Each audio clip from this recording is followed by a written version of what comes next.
আজকের মাহফিলের আমন্ত্রিত ওলামায়ে হযরত, সমবেত আল্লাহওয়ালা শ্রোতা মণ্ডলী, পর্দানাসীনা সম্মানিতা ধার্মিকা আল্লাহওয়ালি মায়েরা, দোয়া ও সবরেসানি উপলক্ষে আজকের এই ছোট্ট মজলিসটির আয়োজন।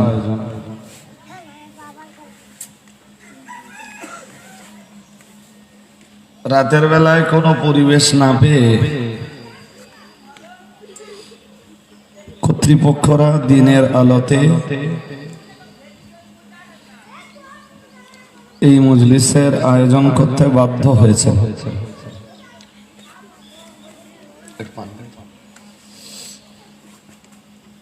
কারণ চেষ্টা করেও রাত্রেবেলা আমার সময় হয়ে ওঠেনি।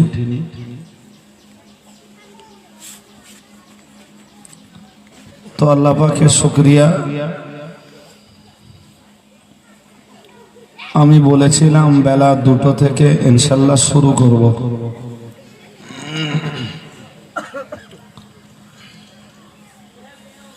আল্লাহর করুণা যে ঠিক 2টো থেকেই আমি শুরু করেছি মজলিস, তার আগে শুরু হয়েছে।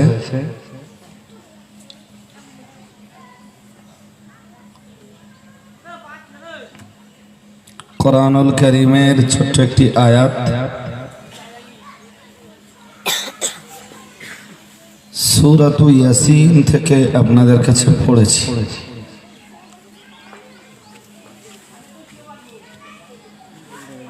অগণিত হাদিস থেকে ছোট ছোট 2টি হাদিস পড়েছি।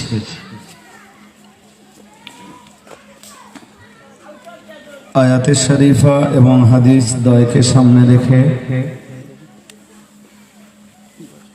দোয়া ও সবরেসানির লক্ষ্যেই কিছু কথা বলবার নিয়ত করছি।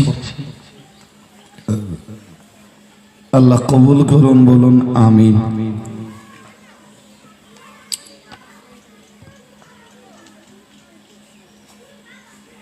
আর একবার মন খুলে প্রাণ খুলে সন্তুষ্ট চিত্তে বলুন আমিন।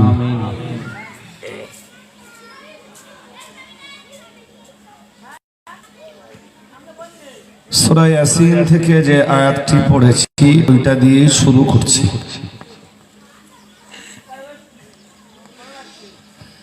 আলাম আ'হাদ ইলাইকুম, যারা বসেছেন কোরআনুল কারীমের বয়ান খুব মন দিয়ে শুনুন। আমি কি তোমাদের কাছে অঙ্গীকার নেইনি?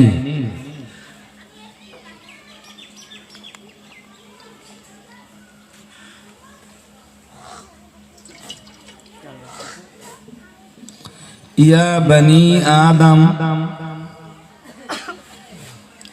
হে আদমের আওলাদরা। আবার বলছি, অন্য মনস্ক হন না। বসেছেন আপনারাই যথেষ্ট, আর যদি লোকজন না আসে তো কি করা যাবে?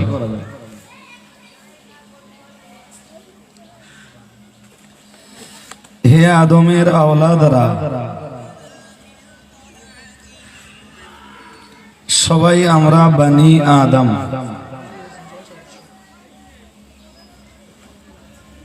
যত মানুষ আমরা বসেছি সবাই আদমের সন্তান।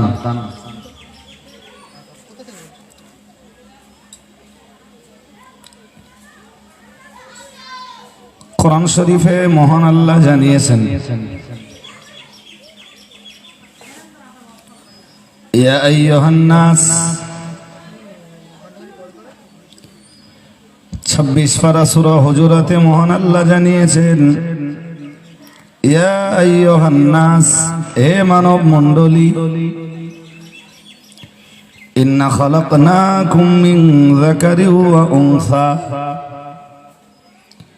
আমি আল্লাহ তোমাদেরকে সৃষ্টি করেছি একজন নারী এবং একজন পুরুষ থেকে।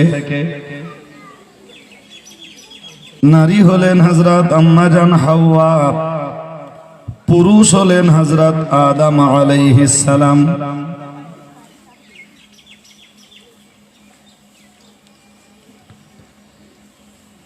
তো যেহেতু আমরা সকলেই যে যে গোষ্ঠীতে জন্ম নিই, যে বংশে জন্ম নিই, যে দেশেই জন্ম নেই, কালো হই, পরিষ্কার হই, লম্বা হই, বেটে হই,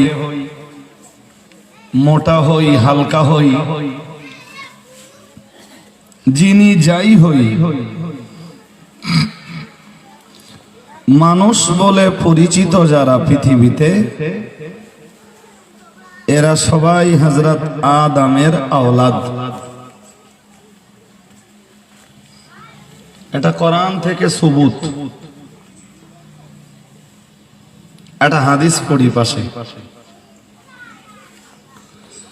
আল্লাহ পাকের রাসূল জানিয়েছেন কুল্লুকুম বানু আদম। আল্লাহ পাকের রাসূল জানিয়েছেন সবাই তোমরা হলে আদমের সন্তান।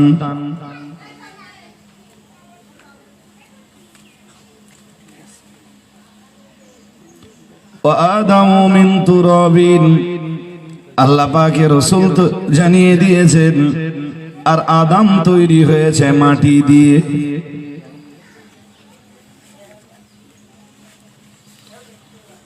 এতটা কথা শুনবার পরে এবারে আমরা সূরা ইয়াসিনের ওই আয়াতটা বুঝব। সূরা ইয়াসিনে মহান আল্লাহ জানিয়েছেন আলাম আহাদ ইলাইকুম ইয়া বানি আদম, হে আদমের আওলাদরা, আমি আল্লাহ কি তোমাদের কাছে অঙ্গীকার নেইনি?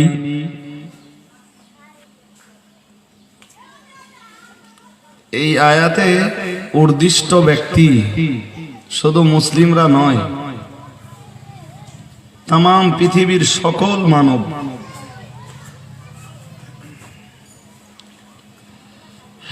আমি কি তোমাদের কাছে অঙ্গীকার নেইনি?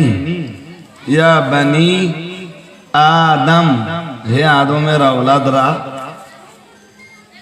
কিসের অঙ্গীকার? আল্লাহ তা'বুদুশ শাইতান, তোমরা কখনোই শয়তানের পূজার্চনা করবে না, শয়তানের ইবাদত করবে না। এ ব্যাপারে আমি কি তোমাদের কাছে কোনো অঙ্গীকার নেইনি? শুনুন, আরেকবার বলছি, যারা বসেছেন একটু মন দিয়ে কথা বুঝুন। এই কোরআন হাদিসের কথা খুব গভীর মনোযোগ দিয়ে না শুনলে বোঝাও যায় না, আর শুনে আল্লাহর রহমতও পাওয়া যায় না। কোরআনের মজলিসে রহমত পাওয়ার জন্য শর্ত হলো খুব গভীর মনোযোগ দিয়ে শুনতে হবে, মন একদম বাইরে গেলে চলবে না।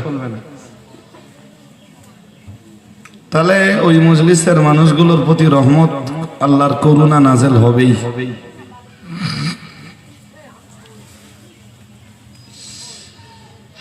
তাহলে কোনো না কোনো সময় আল্লাহ আমাদের কাছে অঙ্গীকার নিয়েছেন এই মর্মে যে আমরা যেন শয়তানের অনুসরণ না করি। কেন?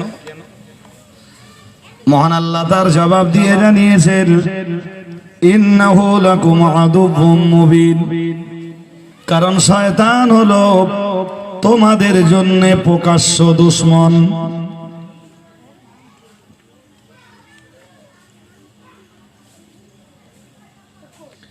চলুন এবার বুঝি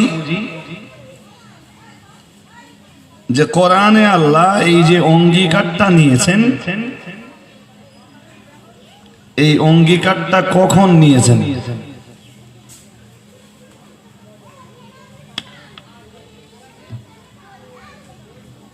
মনে রাখুন, খুব ছোট্ট কথাই বলছি।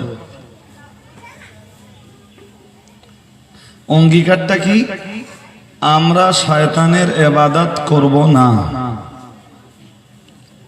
কথাটা উল্টে দেন, দিলে ওর নিট ফল দাঁড়াবে, ইবাদত করব শুধুমাত্র বলেন আল্লাহর। এটাই আমাদের অঙ্গীকার ছিল। অঙ্গীকারটা কবে করেছিলাম আল্লাহর কাছে?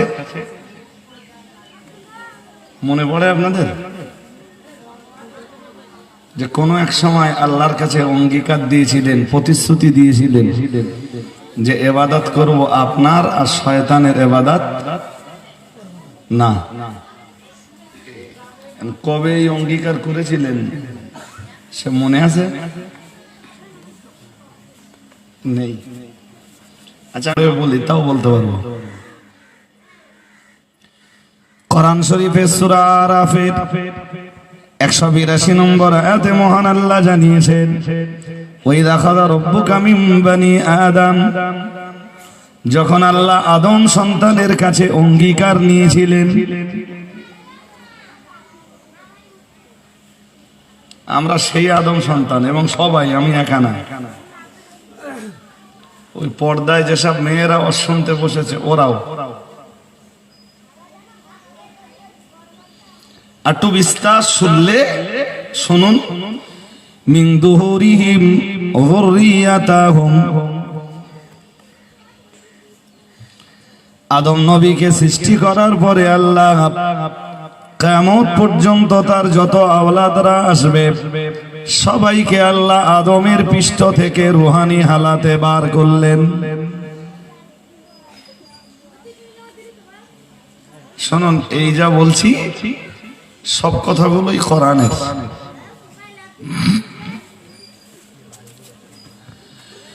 আদম নবীর পৃষ্ঠদেশ থেকে সবাইকে আল্লাহ বার করলেন। সেখানে সবাই ছিল,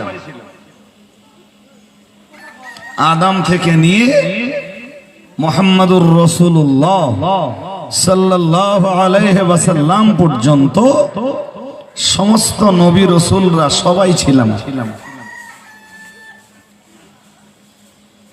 আর নবীরা রাসূলরা যেমন ছিলেন, तमाम পৃথিবীর পীর, ওলি, গৌস, কুতুব, হুজুর, হযরত, মুহাদ্দিস, মুফাসসির, মুসান্নিফ, মুবাল্লিগ, হাজি, গাজী, ইমাম, মুয়াজ্জিন, মাস্টার, ডাক্তার, ইঞ্জিনিয়ার, ভৌগোলিক, দার্শনিক, ঐতিহাসিক, বৈজ্ঞানিক, ভূতত্ত্ববিদ, মহাকাশবিদ, যারাই আছে এবং যারাই আসবে সবাই, সব দল, সব পার্টির লোক সবাই সেখানে ছিল।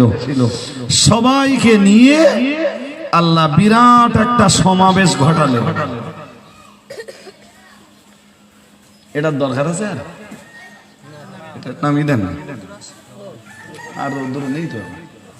আর একটু অর্ধেক ঘাসে আসুক, ওতে জানো আমার আরো বোঝা চেপে আছে, যেন মনে হচ্ছে যে আমার ঘাড়ে চেপে আছে।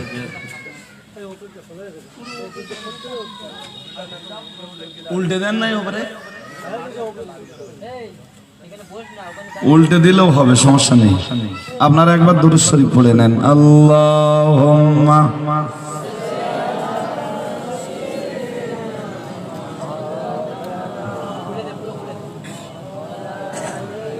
বেশ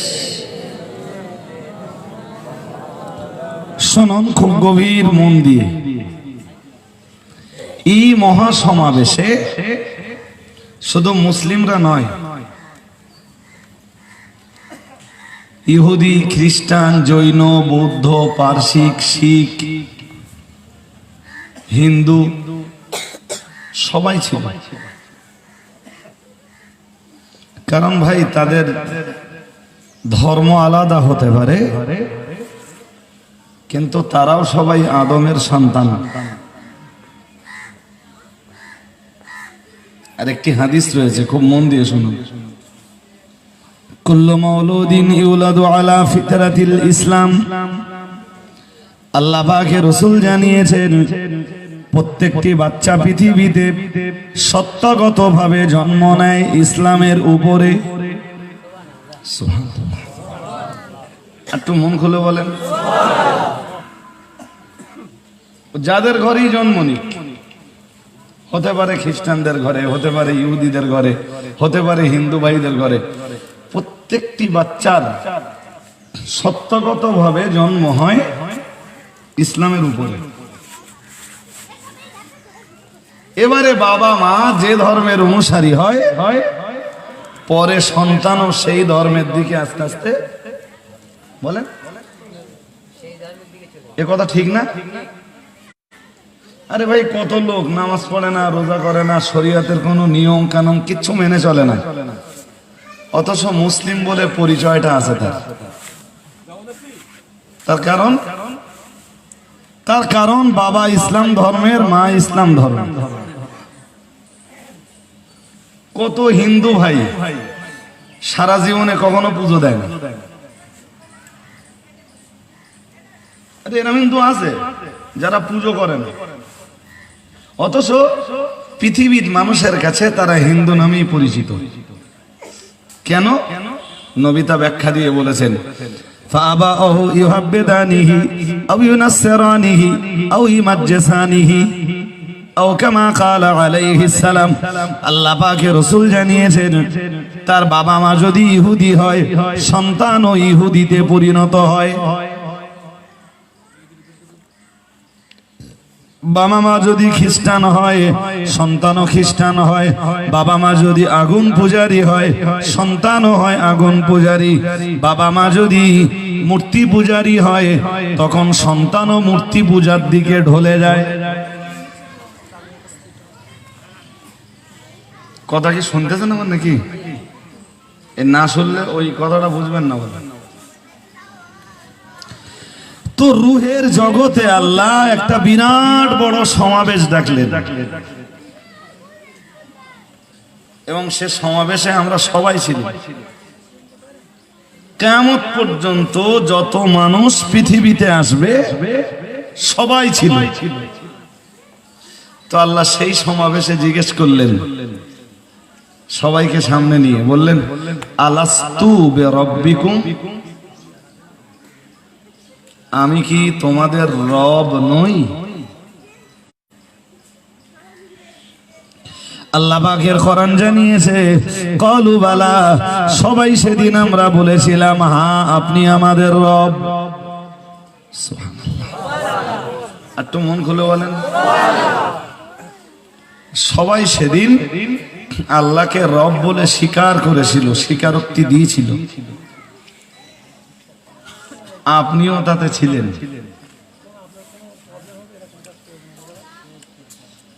কি হলো ভাই? মন অন্যদিকে গেলে বলো, কথা বুঝবেন না। সূরা ইয়াসিনের আয়াতটা পড়ে বলেছিলাম যে সবাই আমরা আল্লাহর কাছে অঙ্গীকারবদ্ধ, আল্লাহর ইবাদত করব আর শয়তানের, বলেন, পূজা করব না। জি জি, তাই স্মরণ করে দিচ্ছি, সেই অঙ্গীকারটা করেছিলাম কবে? তার উত্তর দিয়েছি কোরআনের আর একটা আয়াত দিয়ে, 9 পারা সূরা আরাফের 182 নম্বর আয়াত। কত? সেখানে আল্লাহ কি বলেছেন? আমি তোমাদের সবার কাছে জিজ্ঞেস করেছিলাম, আলাস্তু বিরাব্বিকুম, আমি আল্লাহ কি তোমাদের রব নই? ক্বালু বালা, আর সেদিন আমরা এক বাক্যে সবাই বলেছিলাম, হ্যাঁ আপনি আমাদের রব। একটু মন খুলে বলেন। ওই রব বলে স্বীকার করার মানেই হলো আপনার ইবাদত করব আর শয়তানের। শুনুন, সোজা কথায় বলছি, রব শব্দটার যত ব্যাখ্যা আছে তার ভিতরের একটা ব্যাখ্যা হলো আইনদাতা। কি দাতা?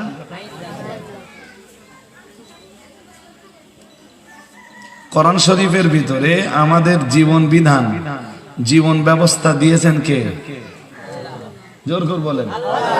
পৃথিবীর কোন সংবিধানের সঙ্গে তা, ভারতবর্ষের সংবিধান যিনি রচনা করেছিলেন, ডক্টর বি আর আম্বেদকরের নেতৃত্বাধীন যে কমিটি, তো ডক্টর বি.আর. আম্বেদকরের উপরে যখন ওই দায়িত্ব পড়লো, উনি কোরআন নামের সংবিধানটা বহুবার পড়েছিলেন।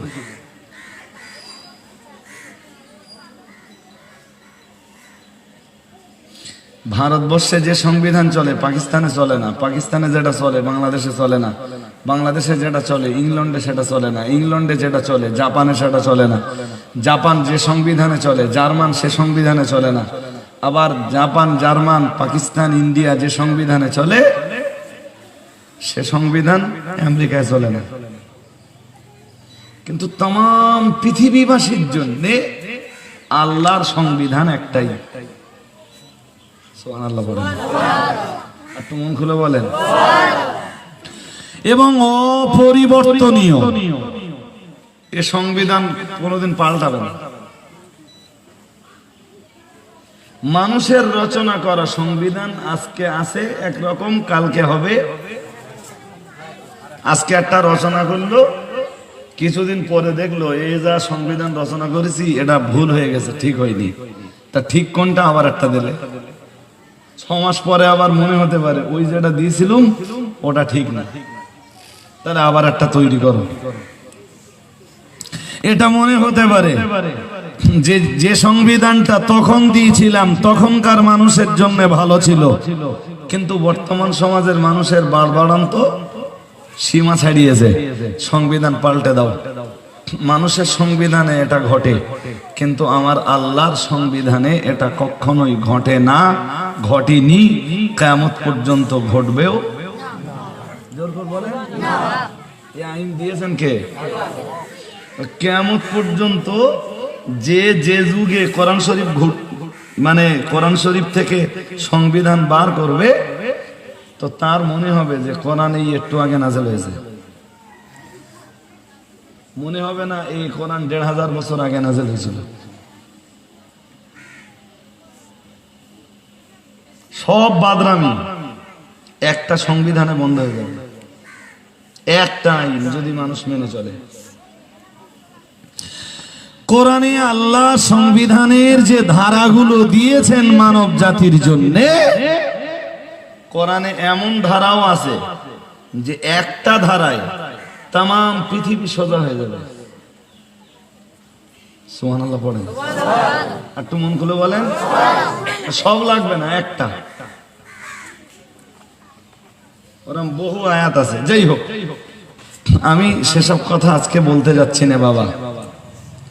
তো কি বলছিলাম, রবের যতগুলো ব্যাখ্যা আছে তার ভিতরের একটা ব্যাখ্যা হলো রব মানে আইন দাতা, যিনি আইন দিয়েছেন। কে দিয়েছেন? আর আমরা রুহের জগতে আল্লাহকে রব বলে স্বীকার করেছিলাম, মানে আইন দাতা হিসাবে স্বীকার করেছিলাম, যে আমরা মেনে নিলাম আপনি আইন দাতা, আপনার আইন মানব। মানুষের তৈরি আইন আমরা বলেন। সূরা ইয়াসিনের ভিতরে আল্লাহ পাক রব্বুল আলামিন সেদিনের ওই অঙ্গীকারটা স্মরণ করিয়ে দিয়ে আদম সন্তানদেরকে ডাক দিয়ে বলেছেন, আলাম আহাদ ইলাইকুম ইয়া বানি আদম, ও আদমের আওলাদরা, সেদিন আমি আল্লাহ তোমাদের কাছে যে অঙ্গীকারটা নিয়েছিলাম ও অঙ্গীকারটা কি তোমরা মনে রেখেছো?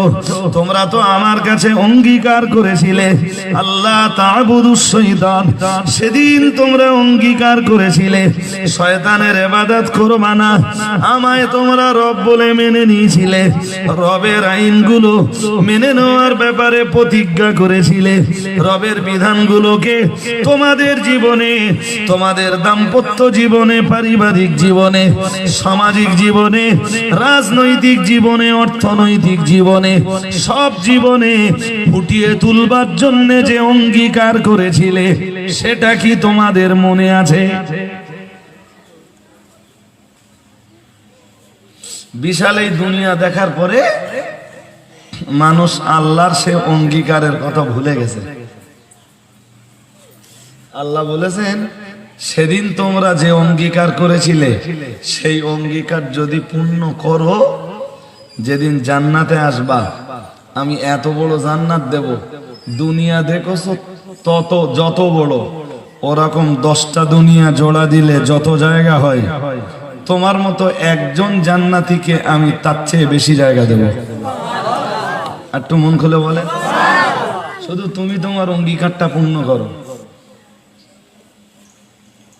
এবার শোনেন একটা হাদিস পড়ি ছোট্ট করে, খুব মন দিয়ে না শুনলে এই কোরআন হাদিসের বয়ান বোঝা যায় না। হাদিস শরীফে এসেছে, আল্লাহ পাকের রাসূল জানিয়েছেন যাকাত আমাল ঈমানি, আল্লাহ পাকের রাসূল জানিয়েছেন ঈমানের মজা দুনিয়ার ওই মানুষটাই পেয়েছেন মান রাদিয়া বিল্লাহি রাব্বা। আল্লাহ পাকের রাসূল জানিয়েছেন যে মানুষটা দুনিয়াতে আল্লাহকে রব হিসাবে পাওয়ার পরে খুশি। সুবহানাল্লাহ। আমাদের ঈমান আছে না? হ্যাঁ না কিছু না। আপনি ততক্ষণ ঈমানের মজা পাবেন না যতক্ষণ আল্লাহকে রব হিসাবে মেনে নিয়ে আপনি খুশি না হবেন।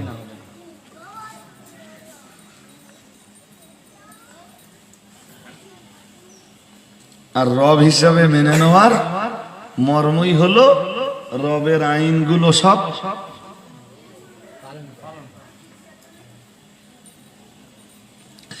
রব নামাজ পড়ার আইন দিয়েছেন, রবের নামাজের আইন বাস্তবায়ন করে জীবনে নামাজ কায়েম করা।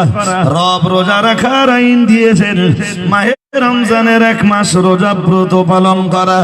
টাকা থাকলে যাকাত দেওয়া, টাকা থাকলে হজ ব্রত পালন করা। রবের আইন অনুযায়ী গান না শোনা, সিনেমা না দেখা, নারীবাজি না করা। ও বাবাজি রে ভাইরা, নারীর শ্লীলতা হানি না করা, নারী জাতিকে বেইজ্জতি না করা, সমাজের কারোর উপরে জুলুম না করা, অত্যাচার না করা, মা বাপের সেবা শুশ্রূষা করা, লটারির টিকিট না কাটা, মদ না খাওয়া, জুয়া না খেলা।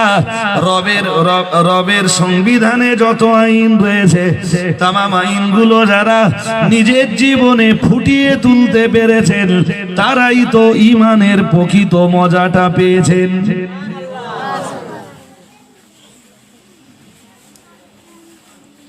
দুনিয়ায় পাবে মজা ঈমানের, আর ওই ঈমানের বিনিময়ে পরকাল আখেরাতে মিলবে আল্লাহর দয়ার জান্নাত। শুনুন, এই পর্যন্ত আমি যা যা বলেছি হয়তো দিনের আলো, তবুও বলছি এই পর্যন্ত আমি যা যা বলেছি সব কোরআন এবং হাদিসে রয়েছে, একটা বার্তা কথা বলিনি। কোথায় রয়েছে, কোন সূরায় রয়েছে, কোন আয়াতে রয়েছে, কোন পারায় রয়েছে, কোন হাদিসে রয়েছে, কোন বাবে রয়েছে, কোন অধ্যায়ে রয়েছে, কোথায় রয়েছে, জি বিস্তারিত আমাকে জিজ্ঞেস করলে সব বলে দিতে পারবো ইনশাআল্লাহ।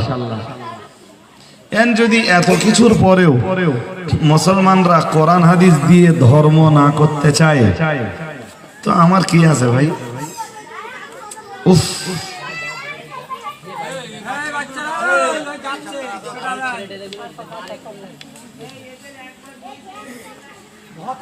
এমনি দৌড় মেরে দেয়।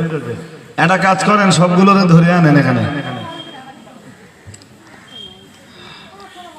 যাক, আপনারা আর অন্য মনস্ক হন না। এই তো একটু বাদে আসরের টাইম হলে 3টে, আজকে একটু আজানটা দেরিতে হবে, একটু লেটে আর কি, 3:40, 3:45, 5 মিনিট, 3:45, 3:50। তো নামাজের জন্য ব্যতিব্যস্ত হতে হবে না, আমরা ইনশাল্লাহ নামাজ জামাতবদ্ধভাবে পড়বো। আল্লাহ কবুল করুন, বলুন আমিন। কথাগুলো শুনুন। তাহলে ঈমানের মজা পেতে গেলে 3টে কাজ। কটা? ঈমান না থাকলে জান্নাত মিলেগা নেই ভাই, কেউ পাবে না। আর ঈমান কবুল করার পরে ঈমানের স্বাদ পাওয়া, মজা পাওয়ার জন্য কাজ 3টে। প্রথম কাজটা হলো আল্লাহকে রব হিসাবে পেয়ে খুশি হওয়া, রাজি হওয়া যে আল্লাহ আমার রব, এতে আমি খুশি। আল্লাহ পাকের কোরআন জানিয়েছে অবিল ইসলামে দীনা, ইসলামটাকে ধর্ম হিসাবে পাওয়ার পরে খুশি হওয়া। ইসলাম আমার ধর্ম, আমি খুশি। আর ইসলামে যা আইন কানুন আছে আমি সবগুলো পালন করব, এতে আমি রাজি। কারণ কারণ বলতে গেলে আবার আয়াত পড়তে হবে। মহান আল্লাহ পাক রব্বুল আলামিন জানিয়েছেন ইন্নাদ দীনা ইনদাল্লাহিল ইসলাম। আল্লাহ পাক রব্বুল আলামিন জানিয়েছেন আল্লাহর কাছে শুধু ইসলাম নামের ধর্মটাই পছন্দনীয়। একটু মন খুলে বলেন কোন ধর্ম?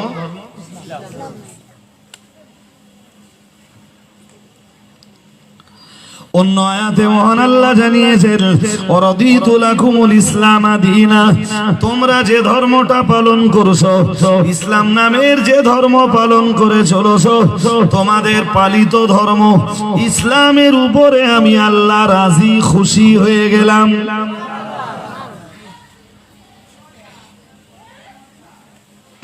কি জানি আমি ফাও বক্তৃতা কি জানি। এখন এই দুটো আয়াত পড়েছি।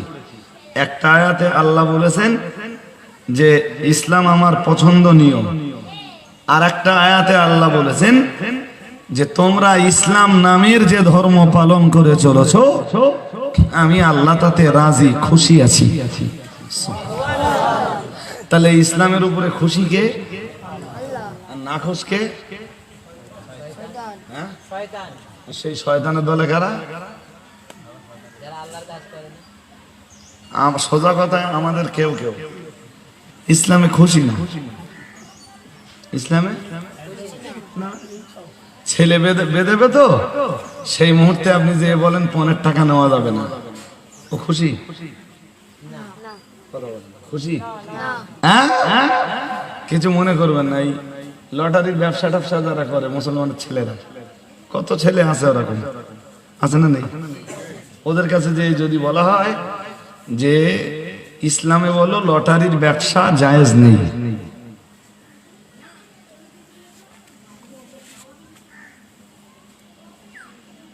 শুনবে? কথা বলে না তো। এই যে লটারি কাটা চলবে না, এই সংবিধানটা দিয়েছেন কে? মানুষের ভালোর জন্য না খারাপের জন্য? ভালোর জন্য দিয়ে খুশি হয়েছেন কে? আল্লাহ খুশি তো। তোমরা লটারি কাটবা না, ওতেই আমি খুশি। জুয়া খেলবা না, ওতেই আমি খুশি। একদম কোরআন শরীফের 6 পারা সূরা মায়েদার ওই অংশটা পড়েছি। ওয়ারাদিতু লাকুমুল ইসলাম দীনা। সুবহানাল্লাহ। দ্বীনের এই যা বিধিবিধান আছে আল্লাহ বলতেছেন আমি খুশি, এতে আমি খুশি। খুশি না শয়তান, খুশি না শয়তানের চেলারা। মাতাল মদ খাওয়ায় অভ্যস্ত, ওর কাছে যে আপনি বলেন যে আল্লাহ মদ হারাম করতেছে, ও খাবারটা খুশি? কথা বলেন খুশি? খুশি না। তাহলে ইসলামকে ধর্ম হিসাবে পাওয়ার পরেও খুশি? ইমানের মজা পাওয়ার জন্য লাগবে কটা জিনিস? ভুলে গেছে কটা? 3টি। প্রথমটা আল্লাহকে রব হিসাবে পেয়ে খুশি, দ্বিতীয়টা ইসলামকে ধর্ম হিসাবে পেয়ে, 3 নম্বরটা বলি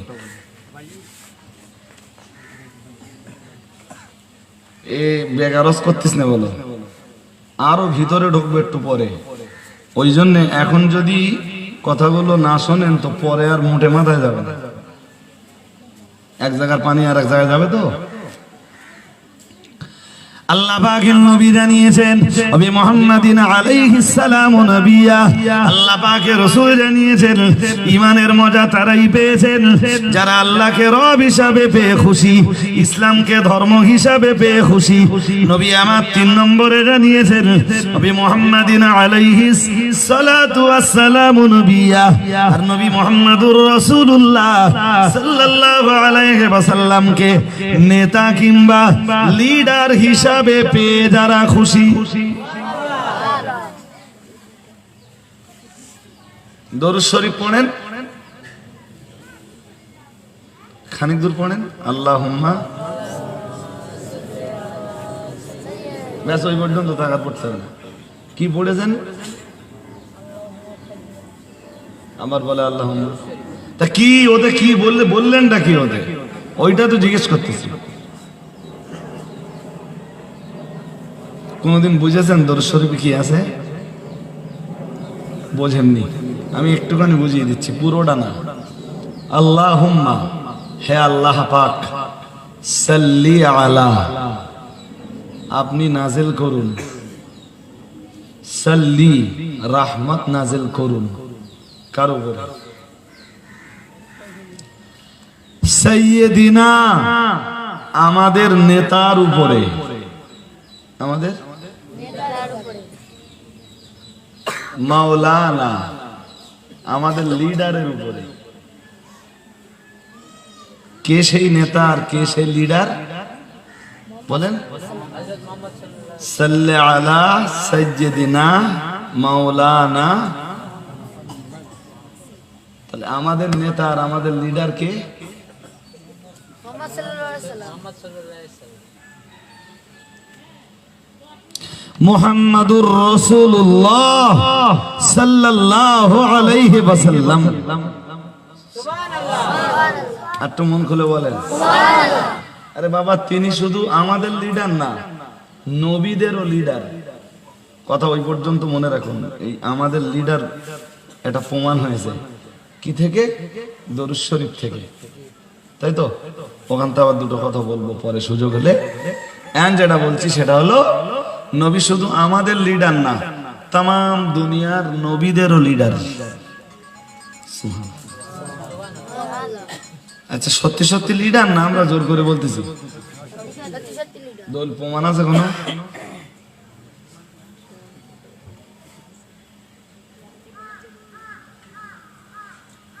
না আমরা আবেগে পড়ে আমাদের নবীর অনুসারী ভক্ত বলেই আমরা বলতেছি না আমাদের নবী লিডার কোনটা শুনুন আমি ছোট ছোট করে দুটো তিনটে প্রমাণ দিচ্ছি তখন আমরা সবাই রূহের জগতে আল্লাহ আমাদের নবীর নূরকে প্রথমে তৈরি করার পরে तमाम দুনিয়ার নবীদের রূহগুলোকে বানালেন নবীর নূর দিয়ে সেগুলো খুব জ্বলজ্বল করছিল আল্লাহ तमाम দুনিয়ার নবীদের ওই রূহের মাঝখানে আমাদের নবীর নূরটাকে রাখলেন তো আমাদের নবীর নূরের আলোতে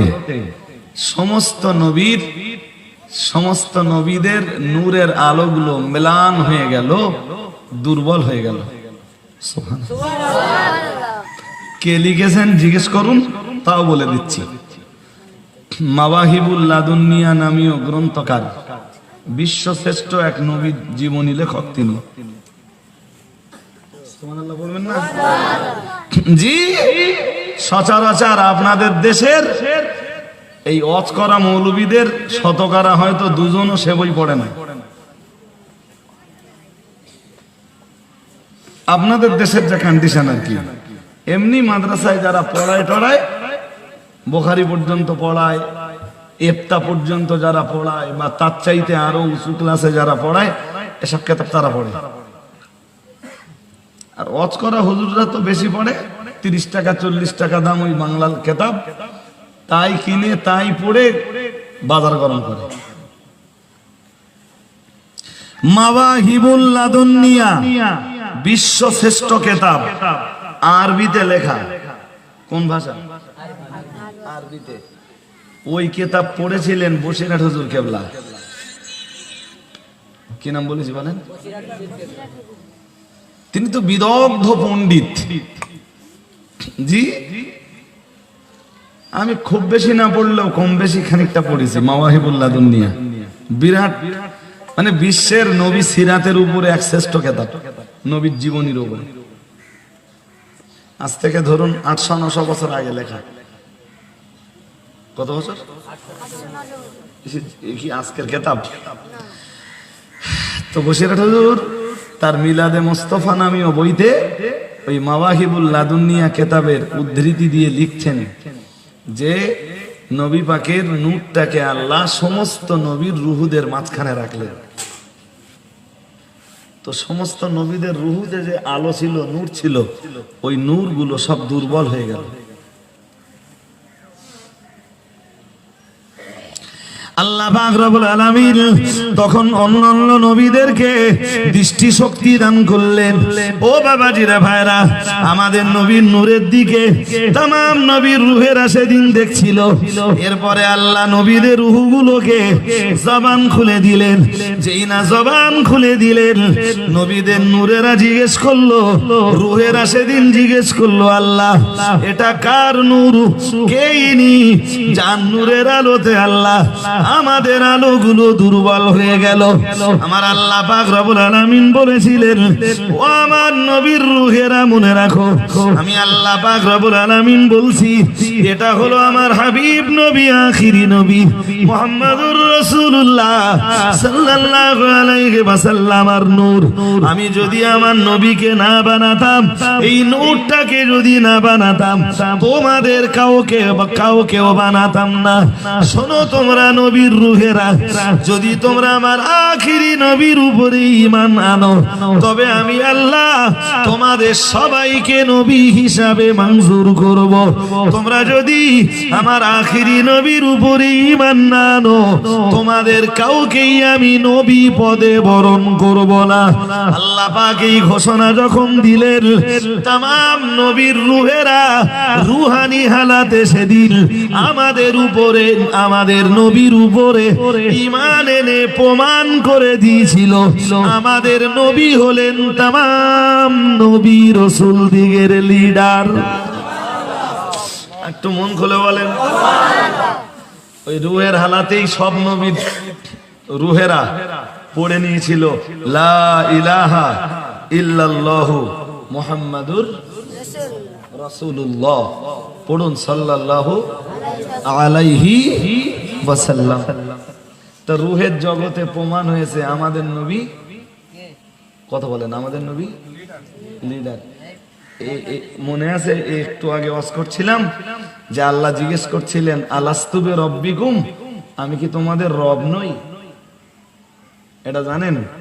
সমস্ত নবীরা পর্যন্ত নীরব ছিল, কারোর মুখে কোনো কথা ছিল না। আমরা তো দূরের কথা, হুজুররা দূরের কথা, ইমাম সাহেব দূরের কথা, পীর সাহেব দূরের কথা, দুনিয়ার নবীরা পর্যন্ত নীরব ছিল, কেউ কথা বলছিল না।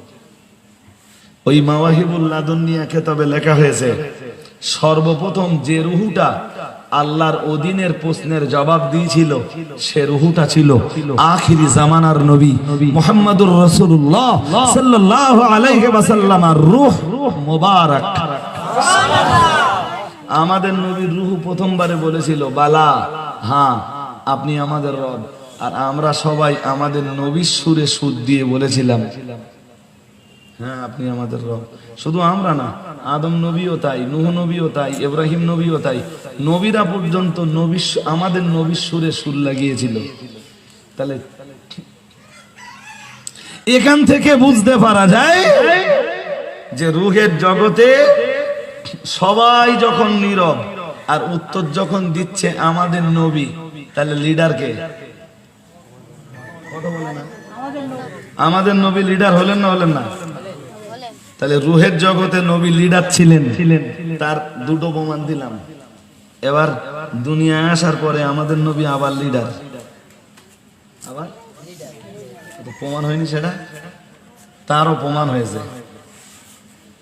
রসুল যে রাত্রে মেয়েরাজে গেলেন, মেয়েরাজে যাবেন মানে কোথায় যাবেন? আল্লাহর আরশে। তো আরে হ্যাঁ না বলে না? আল্লাহর আরশে যাবেন তো। তো আল্লাহর আরশ কোথায়? উপরের দিকে না নিচের দিকে? উপরের দিকে আল্লাহর আরশ। তো মক্কা থেকে তো ডাইরেক্ট চলে যেতে পারতেন, বাইতুল মুকাদ্দাসে গেলেন কেন? শুনুন, বাইতুল মাকদাসে যাওয়ার যতগুলো কারণ, তার প্রথম একটা কারণ হলো পৃথিবীর যত নবী রাসূল এসেছেন প্রত্যেকেই বাইতুল মুকদ্দাসে নামাজ পড়েছেন। বাইতুল মুকাদ্দাস হলো পৃথিবীর দ্বিতীয় মসজিদ। সুবহানাল্লাহ বলেন। পৃথিবীর প্রথম মসজিদ কাবা, প্রথম মসজিদ, দ্বিতীয় মসজিদ কাবা। কাবা 40 বছর পরে বাইতুল মুকাদ্দাস তৈরি হয়। কত বছর? কথা কি বুঝতে অসুবিধা হচ্ছে আপনাদের নাকি? তো সব নবীরা বাইতুল মুকাদ্দাসে নামাজ পড়েছেন, ওটা আর এক পবিত্র মসজিদ। আমাদের নবীর এখনো পড়া হয়নি। আর সেই প্যালেস্টাইন বা ফিলিস্তিন, সে তো সৌদির আরব থেকে অনেক দূর। তো 2 রাকাত নামাজ তো আমাদের নবীরও পড়া দরকার, সুযোগ কোনোদিন আসেনি। তাই মেরাজের রাত্রে জিবরাইলকে দিয়ে আমাদের নবীর জন্য আল্লাহ বাইতুল মুকাদ্দাসে 2 রাকাত নামাজের সুযোগ করে দিলেন। একটু মন খুলে বলেন। নবীজি বলছেন যে আমি যখন বাইতুল মুকাদ্দাসে যে নামলাম, সমস্ত নবীরা রূহানি হালাতে এবং আল্লাহর বিশিষ্ট ফেরেশতারা সবাই আমাকে ঘিরে ধরলেন। অসংখ্য তারকার মাঝে, লক্ষ কোটি তারার মাঝে আকাশের চাঁদের অবস্থা যেমন, আমি বাইতুল মুকাদ্দাসে যে যখন নামলাম, দুনিয়ার অগণিত নবী রাসূল আর অসংখ্য ফেরেশতার মাঝে আমি নবী, আমার অবস্থাটাও ঠিক তেমন। আকাশের এই কোটি কোটি তারকা চাঁদকে ঘিরে রেখেছে না? আরে হ্যাঁ না বলবেন তো, রেখেছে না? নবীজি বললেন আমার অবস্থা ঠিক ওই রকম। এবার শুনুন মজার কথা, হাদিস বিবরণ দিয়েছে, সুম্মা দাখালতুল মাসজিদা, এরপরে আমি আল্লাহ পাকের রাসূল, আমি আল্লাহ পাকের হাবিব বাইতুল মুকাদ্দাসে প্রবেশ করলাম। ফাসাল্লাইতু ফীহি রাকাতাইন, আর আমি ওই মসজিদের ভিতরে 2 রাকাত নামাজও আদায় করলাম। একটু মন খুলে বলবেন না, কয় রাকাত? ওই 2 রাকাত নামাজে নবী হয়ে গেলেন ইমাম। আর তামাম দুনিয়ার নবী রাসূলরা রূহানি হালাতে সবাই হয়ে গেলেন আমাদের নবীর পিছনের মুক্তাদি। ইমাম বড় না মুক্তাদি বড়? মুসল্লিদের নেতাকে মসজিদের ইমাম। তো আল্লাহ দুনিয়াতে আমাদের নবী আসবার পরে আমাদের নবীর ইমাম বানিয়ে দিয়ে তামাম নবী রাসূলদেরকে রূহানি হালাতে মুক্তাদি বানিয়ে আর একবার দুনিয়াতে প্রমাণ করালেন আখিরি নবী মুহাম্মদুর রাসূলুল্লাহ সাল্লাল্লাহু আলাইহি ওয়াসাল্লাম।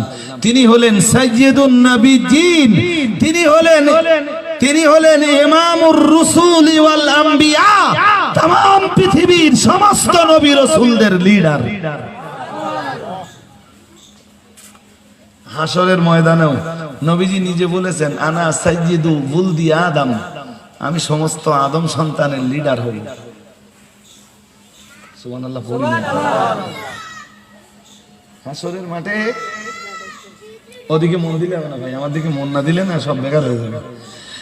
হাসরের মাঠে কারোর হাতে কোনো পতাকা থাকবে না।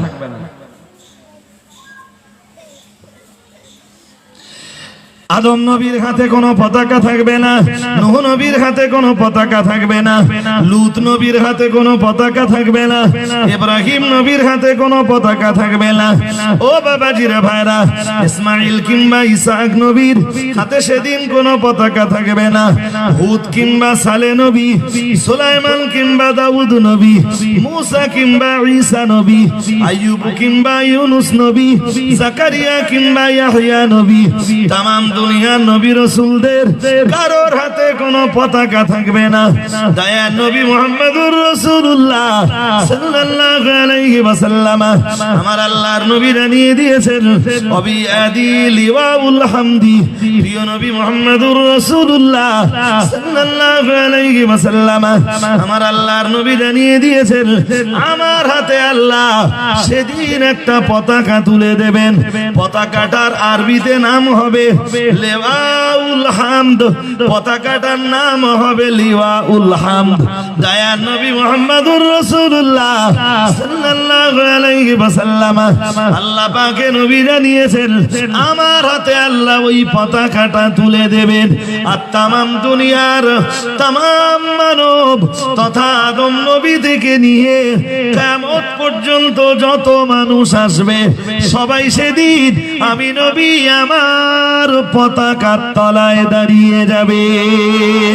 আমার হাতে আল্লাহ পতাকাটা তুলে দিয়ে হাসরের ময়দানে আবার প্রমাণ করে দেবেন আমার আখিরি নবী মুহাম্মদুর রাসূলুল্লাহ সাল্লাল্লাহু আলাইহি ওয়াসাল্লাম তিনি হলেন তামাম দুনিয়ার নবী রাসূলদের লিডার। নবী বলেছেন সমস্ত নবীরা আমার পতাকার তলায় এসে দাঁড়াবে। পতাকা থাকবে কার কাছে? যুদ্ধের ময়দানে পতাকা থাকে কার কাছে? যুদ্ধের কমান্ডার যে হয় সৈনিকদের তার কাছে। তো নবীজি বলেছেন আমাকে আল্লাহ পৃথিবীতে পাঠিয়েছেন নবীদেরও কমান্ডার করে। আর একটু খুশি হয়ে বলবেন না আমি নবীদেরও লিডার, আমি সাইয়্যিদুল মুরসালিন, ইমামুল মুত্তাকিন, সাইয়্যিদুল আম্বিয়া। ওই যে একটা সূরা আছে না কোরআন শরীফে, সূরা ইয়াসিন। কোন সূরা? ইয়াসিন মানে কি কেউ জানে? কেউ জানে? ইয়াসিন শব্দটার মানে কি কেউ জানে না। মুফাসসিররা তাফসীর করতে যে লিখেছেন আল্লাহু আ'লামু বিমুরাদিহি বিযালিক, इसका मुराद मालूम है सिर्फ अल्लाह का। এর মর্ম কি সেটা জানেন কে? বলুন। তবে মুফাসসিররা আনুমানিক কিছু অর্থ লিখেছেন। ওটা কি বলেছি? আনুমানিক অর্থ। ওর প্রকৃত অর্থটা জানে কে? মুফাসসিররা আনুমানিক অর্থ লিখেছেন। তা আরবিতে ইয়া মানে হে, আমরা সালাম পড়ি না, ইয়া নবী সালামুন আলাইকা পড়ি না? তো আরবিতে ইয়া মানে হে। আরবিতে ওটা হলো আহ্বান সূচক অব্যয়। ওরে আরবিতে বলে হারফে নেদা। হরফে নেদা সূরা ইয়াসিনের শুরুতে আছে ইয়া, এরপরে আসতেছে সিন। সিনের যতগুলো ব্যাখ্যা আছে মুফাসসিররা তার ভিতরে একটা ব্যাখ্যা নিয়েছেন। সিন মানে সাইয়্যিদুল মুরসালিন, নবীদের লিডার।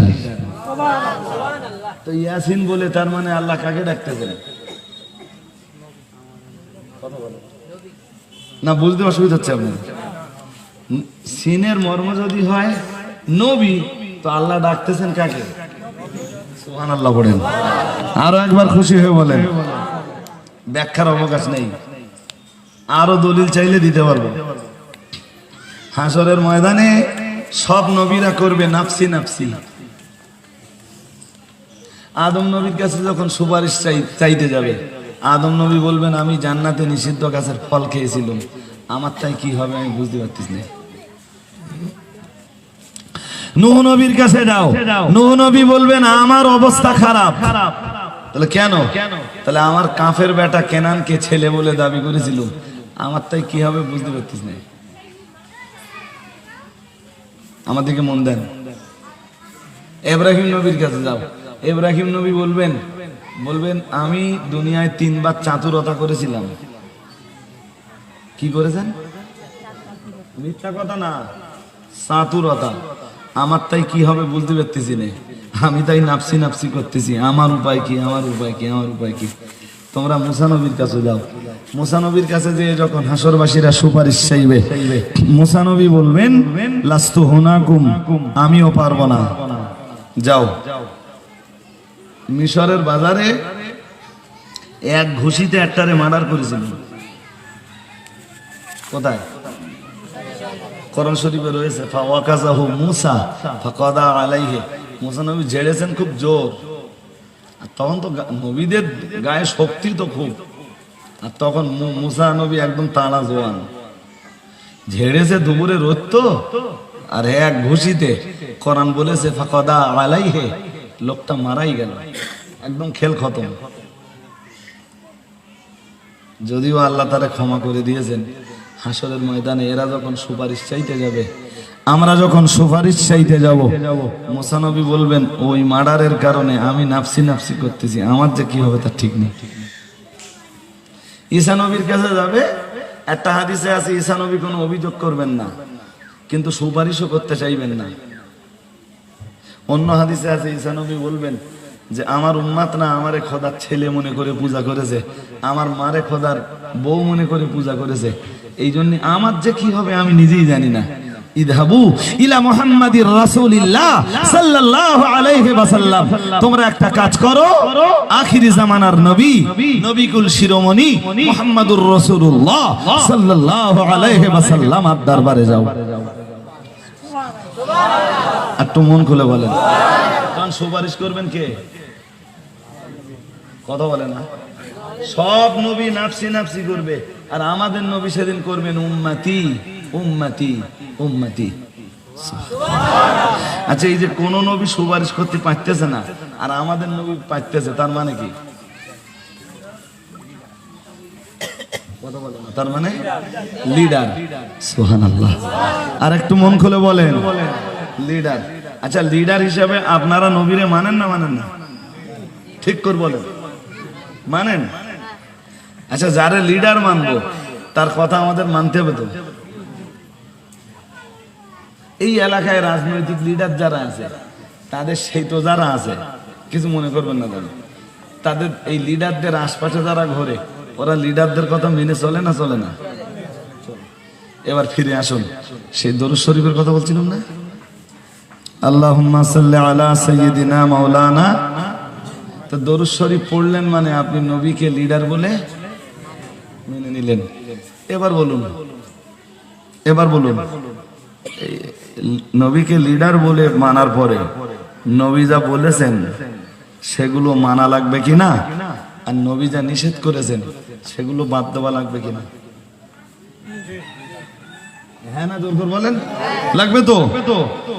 যারা যারা নবীর নির্দেশ গুলো পালন করবে আর নিষেধ গুলো বর্জন করবে, তাদের কাছে নবী হলেন প্রকৃত অর্থে লিডার। একটু মন খুলে বলেন।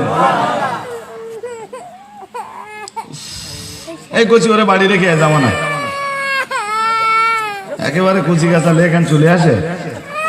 হ্যাঁ, লোকজন আপনারা যা বসেছিলেন মোটামুটি অজ করবার মতো, আলহামদুলিল্লাহ। যা বসেছেন দিনের আলোয় ভালোই, আলহামদুলিল্লাহ। জি, তা কথাগুলো তো মন দিয়ে না শুনলে বুঝবেন কি করে?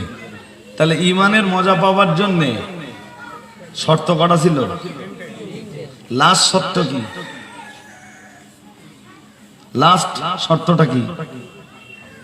আল্লাহকে রব, ইসলামকে ধর্ম, আর মুহাম্মদ সাল্লাল্লাহু আলাইহি ওয়াসাল্লামকে। খুশি? আমরা খুশি? লটারি কাটবো না। মেয়েরা কি খুশি? সুদ খাবে না, খুশি? কত বল?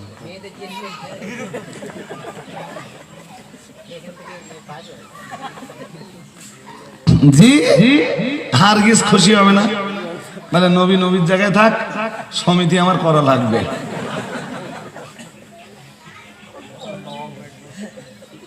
কথা ঠিক কিনা বলেন? হ্যাঁ, তো তো নবী লিডার কোথায়? আর যারা নবীকে লিডার হিসাবে মেনে নিতে পারিনি, তারা ইমানের মজাও। কিন্তু মজার ব্যাপার আর এক ধাপ আগানো, আপনার যেই কবরে সমানো হবে ঠিক ওই তিনটে প্রশ্নই করা হবে। কটা?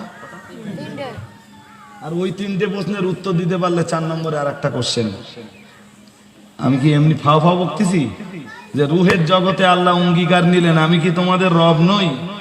আর দুনিয়াতে এসে নবী ঠিক ওই রাস্তাটাই দেখালেন, তুমি আল্লাহকে রব হিসাবে পেয়ে খুশি হও, ইসলামকে ধর্ম হিসাবে পেয়ে খুশি হও, আর নবীকে লিডার হিসাবে পেয়ে বলুন খুশি হও। কেন? তোমারে যেই কবরে শোয়ানো হবে, আরে এখন বেঁচে আছেন, সন্ধ্যাবেলা মরে যাবেন, খুব বেশি হলে রাত টুকখান দেখে দেবে, আর এশার নামাজের পরে ঘোষণা দেবে যে কালকে জোহর বাদ। ঘোষণা দেবে না? রেখে দেবে আপনার। এবারে কাফন পরে গিয়ে ওই বাগানে রেখে আসবে। দুনিয়ায় যাদেরকে বিরাট ভালোবাসতেছেন না, এরা ওই কদিন, ওই 4 দিন 5 দিন পরে একবার খবর নেবে, 40-50 দিন পরে একবার খবর নেবে, আর এরা আপনার কবরের ধারও যাবে, এদের মায়া শেষ। কিন্তু আপনারে যে ওখানে 3টে প্রশ্ন হবে কবরে, এ সত্যি কথা না মিথ্যা কথা? হ্যাঁ, হাদিস শরীফে এসেছে, আল্লাহ পাকের রাসূল জানিয়েছেন আতাহু মালাকান, মানুষগুলোকে দাফন করে আসার সঙ্গে সঙ্গে নবী আমার জানিয়ে দিয়েছেন কবরের ভিতরে 2 জন ফেরেশতা চলে আসে। ইউকালু লি আহাদিহিমা মুনকারুন ওয়াল আখারু নাকিরুন। দয়ার নবী মুহাম্মদুর রাসূলুল্লাহ সাল্লাল্লাহু আলাইহি ওয়াসাল্লাম আমার আল্লাহর নবী জানিয়ে দিয়েছেন যাদের একজনকে বলা হয় মুনকার, আর একজনের নাম হলো নাকির। এই 2 জন কথা বলতেছ কেন? চামড়ায় বাড়ি পড়বে কিন্তু, শুনতে পাচ্ছিস? আবার তুই ওর মুখের দিকে দেখতেছিস? ও অস কি ও করতেছে? খুব মন দিয়ে কথা শুনুন। একজনের নাম মুনকার, আর একজনের নাম নাকির। নেকির না, হাদিসে যেরাম আছে অন্তত সেরাম শেখেন। আমার মজলিসে বসেও যদি আপনারা ভুল শিখে বাড়ি যান জি, তাহলে আমি নিজেই কষ্ট পাবো। আরে ভাই, মিস্টেক হয় আলাদা ব্যাপার, কিন্তু ইচ্ছাকৃত ভাবে তো কোনো ভুল শেখাবো না। একজনের নাম মুনকার, আর একজনের নাম আল্লাহ পাকের নবী জানিয়েছেন ফায়ুজুলিসানিহি, ওই 2 জন ফেরেশতা কবরের ভিতরে ঢুকে মাইয়েতাকে বসাবে। কি করবে? বসিয়ে দেবে। এবার প্রশ্ন করবে, প্রথম প্রশ্ন, সুয়াল নাম্বার 1, কোশ্চেন নাম্বার 1, মার রব্বুকা, কে কে কে তোমার রব? কি উত্তর দেব? আল্লাহু রব্বি। তা আল্লাহ আমার রব, এই কথাটা কবরে যে বলবার জন্য দুনিয়ায় তাকে রব হিসাবে মানতে হবে না? হবে না? আপনি যতই মুখস্থ করে যান, দুনিয়ায় যদি আল্লাহকে রব হিসাবে না মানেন, রবের আইনগুলো যদি বাস্তবায়ন না করেন, যতই মুখস্থ করে যান, পারবেন? জোর করে বলেন, পারবেন? আর যারা আল্লাহকে রব হিসাবে মেনে যাবে কিন্তু ওই উত্তর মুখস্থ করে না যাবে, তাদের মুখ দিয়ে ইমানের জোরে এমনি বেরিয়ে যাবে আমার রব আল্লাহ রব্বি। ও হাসতে হাসতে বলে দেবে আল্লাহ আল্লাহ রব্বি। পর্যন্ত মনে রাখুন। শুনুন, পৃথিবীতে আল্লাহর আইন যারা মানে, ফেরেশতা ওর কোশ্চেন করতে গিয়ে সমস্যায় পড়ে যাবে। শুনতেছেন নাকি? কিরকম জানেন? একদম আমার কথা না ভাই, হাদিসে এসছে যে পৃথিবীতে কিছু মুসল্লি আছে দেখবেন একদম পাকা মুসল্লি, ওর ভালো সুদিন যাক আর দুর্দিন যাক, ওর সচ্ছলতার দিন যাক আর অসচ্ছলতার দিন যাক, ওর হাসি খুশির দিন যাক আর কষ্ট বিপদের দিন যাক, ও নামাজ ছাড়বে না। হসপিটালে আছে, ওর ভিতরে একটু সুযোগ পেয়েছে তো পেপার, খবরের কাগজ, এটা সেটা বিছিয়ে দে, হাজির রোমানটা বিছিয়ে দে, সেখানে নামাজ পড়তেছে। রেল স্টেশন এক সাইডে যে উজু করে বলে ট্রেন আসতে 5 মিনিট বাকি আছে, তা আসরের নামাজ তো হয়ে যাবে, নামাজটা পড়ে উঠি, নইলে নামাজটা নষ্ট হয়ে যাবে। মাগরিবের নামাজ আজান হয়ে গেছে, ট্রেনের একদম একটা সাইডে যে দাঁড়িয়ে দাঁড়িয়ে একদম ইশারায় নামাজটা পড়ে নিয়েছে, কেউ বুঝতে পারেনি ওর নামাজ হয়ে গেছে। পৃথিবীর এই রকম নামাজি যারা, প্রচন্ড বর্ষা, আমফানের তাণ্ডবে বাইরে বেরোনো যাচ্ছে না, ও সে রাত্রিও তারাবি নষ্ট করে দিল। কথা কি বোঝা গেছে নাকি?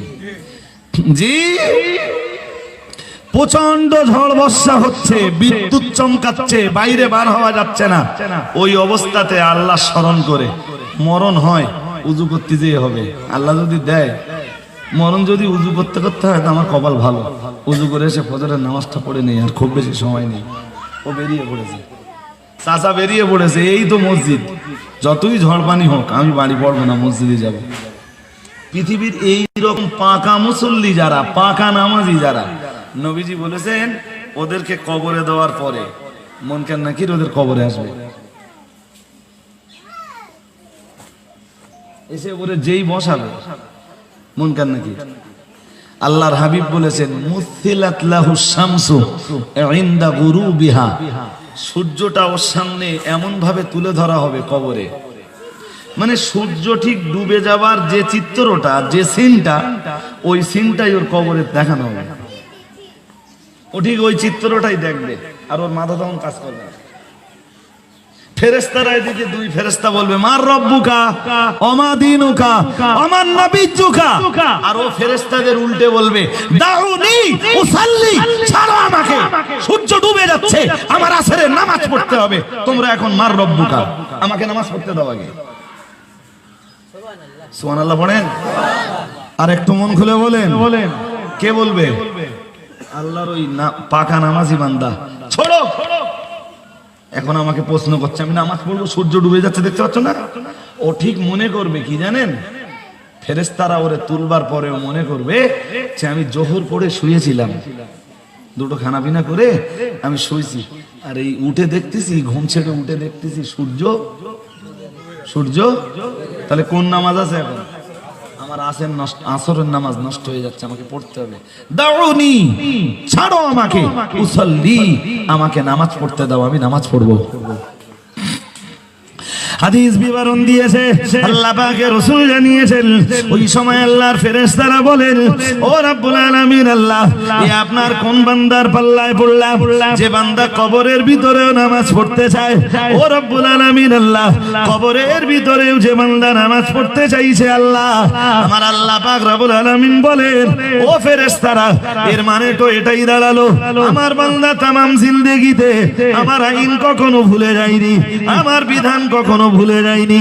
শয়নে স্বপনে, সুখে দুঃখে, অভাব অনটনের দিনে, সচ্ছলতা অসচ্ছলতার দিনে, খুশি কিংবা আনন্দের দিনে, বিপদ দুঃখ কিংবা কষ্টের দিনে, সব সময় আমার বান্দা নামাজ আদায় করেছে।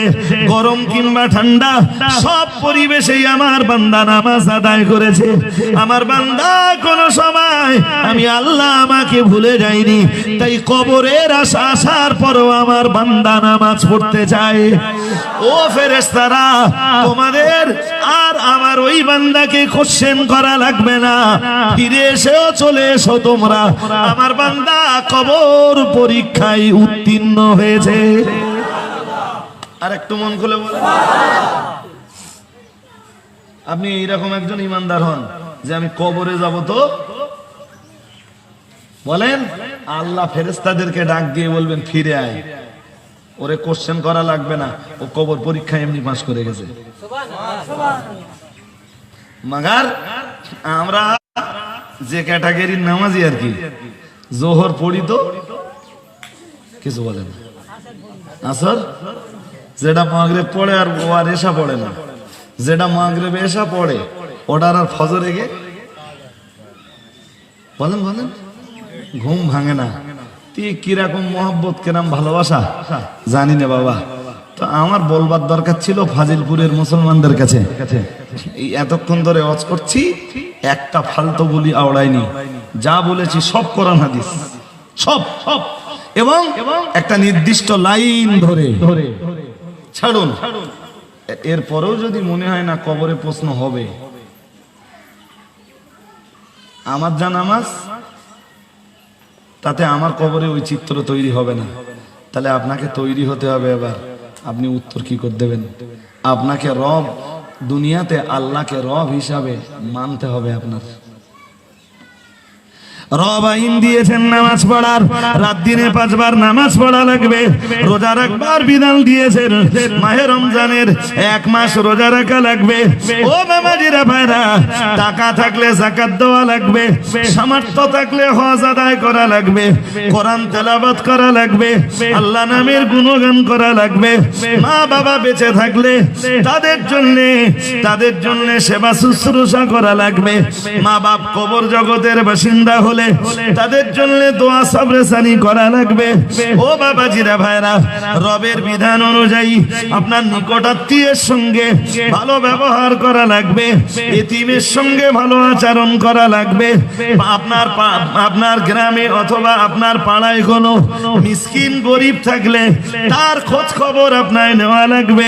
প্রতিবেশী থাকলে প্রতিবেশীর হক আপনার আদায় করা লাগবে। ও বাবাজিরা ভাইরা, গভীরভাবে মনে রাখুন, আপনার অধীনস্থ কেউ থাকলে তার প্রতি আপনার ভালো ব্যবহার করা লাগবে। আমি এগুলোর ব্যাখ্যা করলে যদিও অনেক কথাই হয়ে যাবে।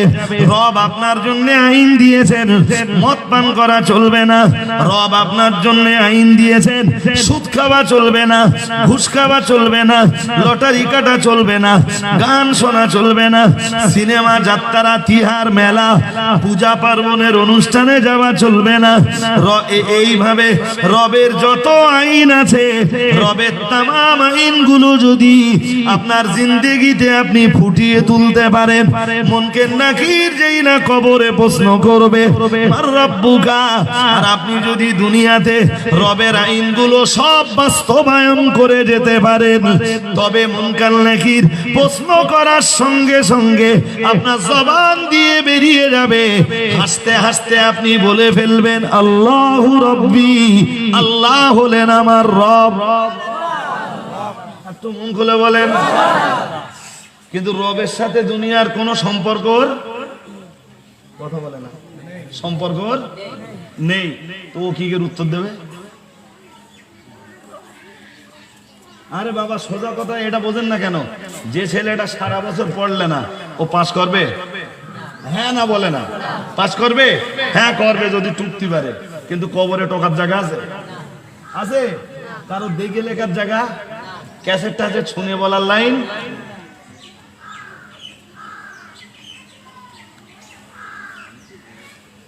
কি জানি, আমার আওয়াজ কি বুঝতে অসুবিধা হচ্ছে আপনাদের? নেই। 2 নম্বর প্রশ্নটা কি হবে? 2 নম্বর প্রশ্ন, ওমা দীনুকা, তোমার ধর্মের নাম কি? তা আমাদের ধর্মের নাম কি? এবার আপনাকে ইসলামের সঙ্গে সম্পর্ক করতে হবে, ইসলামের প্রতি ভালোবাসা দেখাতে হবে। ইসলাম যা বলেছে সেগুলো পালন করা লাগবে, ইসলাম যা নিষেধ করেছে সেগুলো বাদ দিয়ে চলা লাগবে। তবে মরে যাবেন, মুনকার নাকির যেই জিজ্ঞেস করবে ওমা দীনুকা, তোমার ধর্মের নাম, আর আপনি হাসতে হাসতে বলে দেবেন আমার ধর্মের নাম ওয়াল ইসলামু দীনি, ইসলাম আমার ধর্ম। খুশি হয়ে বলবেন না?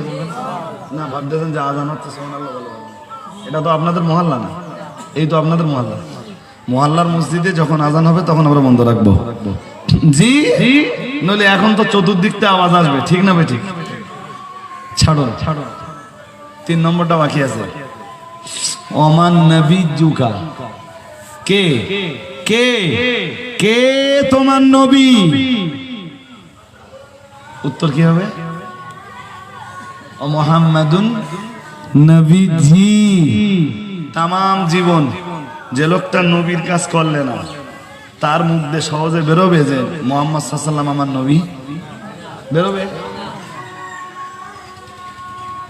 আরে ভাই, ওই তো বলতেছেন, সম্ভবত বুখারীর হাদিসে এসছে কোশ্চেন 3টে হবে না, একটা। সেই কোশ্চেনটা কি জানেন? নবীর চেহারা কবরবাসীর সামনে তুলে ধরা হবে, এটা বুখারীতে এসছে। নবীর চেহারা কবরবাসীর সামনে তুলে ধরা হবে, ধরে জিজ্ঞেস করা হবে মান হাদার রাজুল আল্লাযী বুইসা ফীকুম, অথবা বলা হবে মাযা তাকুল ফি হাদার রাজুল, এই মানুষটার ব্যাপারে তোমার ধারণা কি, কি জানো তুমি এই লোকটা সম্বন্ধে? নবী দেখেছেন কেউ? হ্যাঁ না বলেন? আরে নবীর তো 1500 বছর আগে এসেছেন দুনিয়ায়, আমরা নবীর এন্তেকালে 1400 বছর পেরিয়ে গেছে, তারপরে আমরা এসেছি। নবী দেখেছি আমরা? স্বপ্ন যোগেও দেখেছি? তাও তো দেখিনি। যারা স্বপ্ন যোগে 37 বার 52 বার 77 বার দেখে, ওদের গল্প আলাদা। কথা কি বুঝতে পারতেছেন? জি, তবে এটাও মনে রাখবেন, যারা সত্য সত্যই নবী দেখে তারা ওটাকে গোপন রাখে। ওটা গোপন প্রেমের কথা কেউ কারোর সাথে বলবে না, বলবে না। আর যারা বলে বেড়াচ্ছে, তার মানে বুঝতে হবে যে হয় মিথ্যা কথা বলতেছে, আর নইলে যদি দেখে থাকে তো শয়তান দেখেছে। কি দেখেছে? আপনি বলতে পারেন নতুন শয়তান তো নবীর সূরাত নিতে পারে না, এটা ঠিক, আপনার দাবি ঠিক, আপনার দাবি না, ওটা রাসূলের হাদিসের দাবি। ফাইন্নাশ শাইতানা লা ইয়াতামাসসালু বি ওয়া ফি রিওয়ায়া লা ইয়াতামাসসালু সূরাতি, নবীজি নিজে বলেছেন শয়তান আমার সূরাত নিতে পারে না। আমার সূরাত, আচ্ছা অন্য কোন লোকের সূরাত ধরে শয়তান যদি এসে বলে আমি নবী, আমার কথা বুঝে না, কথাটা কি বুঝতে পেরেছেন? শয়তান নবীর সূরাত নিতে পারে না, ওটা 100 ঠিক, কিন্তু শয়তান যদি অন্য কারো চেহারা নিয়ে এসে বলে আমি নবী, তো ওর বোঝার কায়দা কি? ও দেখেছে এর আগে? দেখিনি। তাহলে অন্য কারোর আকৃতি নিয়ে শয়তান তো এসে বলতে পারে আমি নবী, তোর বোঝার উপায় আছে? হ্যাঁ আছে উপায়। কি বলেন দিন? নবী ছিলেন দেখতে কেমন, ওটা পুরো হাদিস থেকে আপনাকে জানতে হবে। নবীর দাঁত, নবীর গোপ, নবীর দাড়ি, নবীর ভ্রু, নবীর নাকের নকশা, নবীর চোখ, কথা কি বোঝা গেছে? এই চোখে পশম থাকে না, এই পশমগুলো কেমন ছিল, রাসূলের মাথার চুল ছিল কেমন, টোটালটা আপনাকে জানতে হবে। কোন গল্পের বই পড়ে না, রাসূলের হাদিস থেকে, বুখারী থেকে, মুসলিম থেকে, আবু দাউদ থেকে, নাসাই থেকে, ইবনে মাজাহ থেকে, শামাইলে তিরমিজি থেকে আপনি সব জানবেন। এবার যদি নবীর সাথে আপনার দিদার হয় তো বারহাক নবীর সাথে আপনার দিদার হয়েছে। কিচ্ছু জানে না নবী দেখতে কেমন ছিল, ওই যারা বলে বেড়ায় না যে নবীর সাথে দিদার হয়েছে, আমার এই ইন্টারভিউ নিতে দেবেন, আই ক্যান চ্যালেঞ্জ, আমি দায়িত্ব নিয়ে বলছি, চ্যালেঞ্জ দিয়ে বলছি, আমি 3টে কোশ্চেন করব, 3টে কোশ্চেনের একটা উত্তর দিতে পারবে না, অনলি 3 কোশ্চেন, তাতেই ইনশাল্লাহ হারিয়ে দেব। চালাকি করার জায়গা পাও না। তুমি জানো নবী দেখতে গেলে কোন যোগ্যতার কোন স্তরের মানুষ তাকে হতে হবে?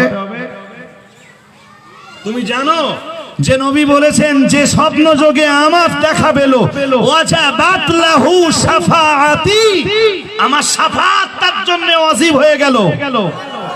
একটু খুশি হয়ে বলে আমার শাফাআত যার জন্য ওয়াজিব হয়ে গেল, ও জান্নাতি না জাহান্নামী? তাহলে জান্নাত ওর জন্য অবধারিত হয়ে গেল দুনিয়া থেকে। তাহলে বুঝতে হবে যে কি রকম মানুষের সাথে নবীর দিদার হতে পারে। জি আমি অস্বীকার করব না। অনেক দিন আগে ভাই সে বনগায়াটা দাওয়াতে গেছি, তা সেখানকার যে দেখি লোকজন নেই, বেলা 2টো বাজে, তখন সময়ও হাতে বেশি নেই, আর দেখি সেখানে খুব বেশি লোকজন নেই। তাহলে ভাই কি অবস্থায় আমার দাওয়াত করেছে এটা 2টোর সময়?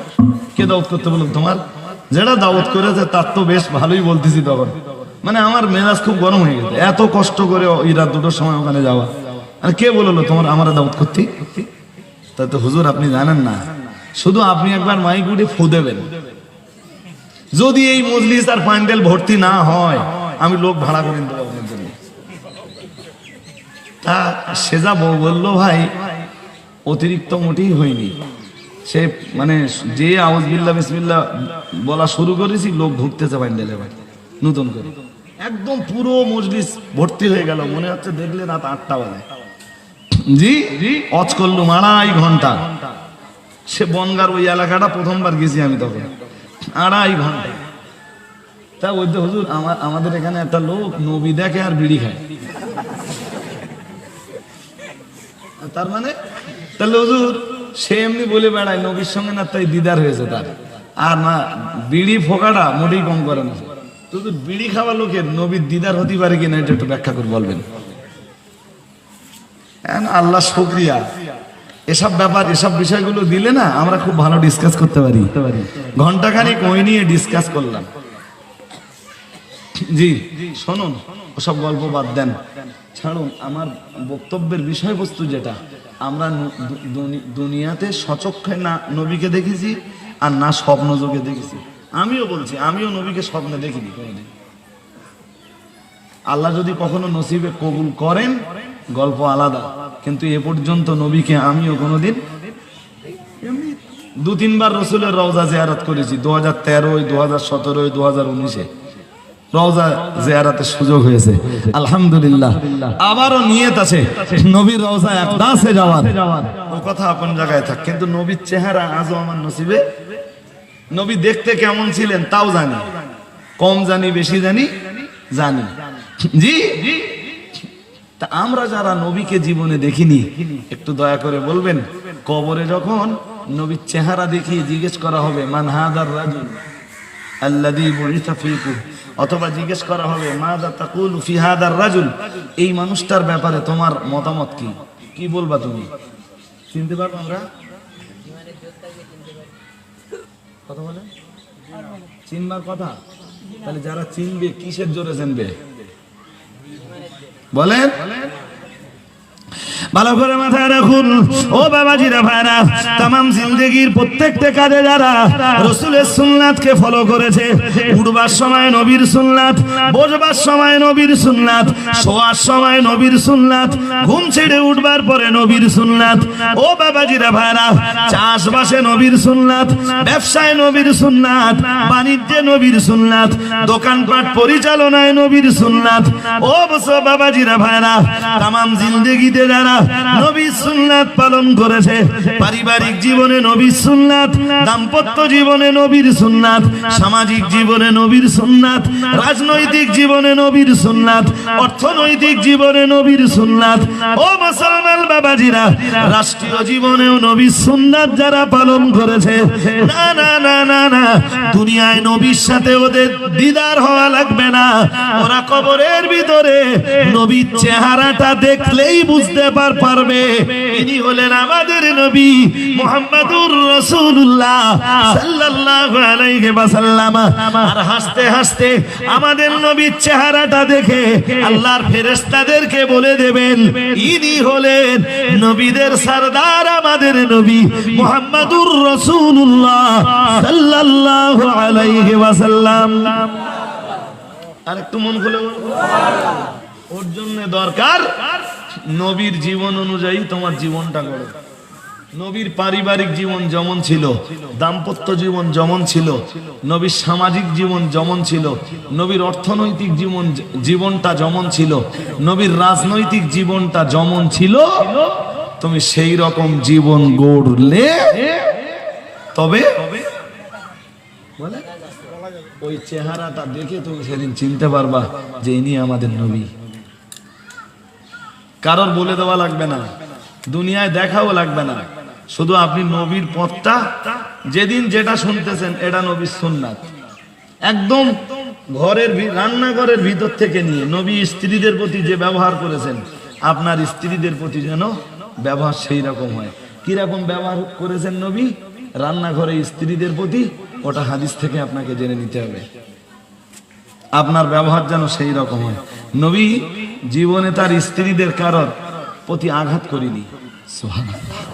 আর একটু মন খুলে বল। আপনাদের এইবার তো মনে মনে হয় না হুজুর, আমরা যে জিনিস নিয়ে ঘর করতেছি তার নাম মেরে করি কি,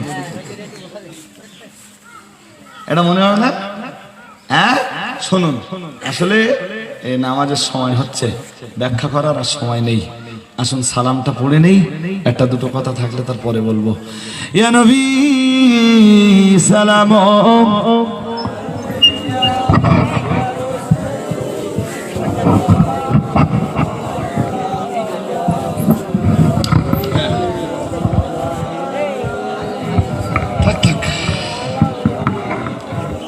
আমরা যে আপনার দিবানা, আপনি যে মোদের ঠিকানা, কবে যাব আবার মদিনা, পাঠালাম সালামের নজরানা।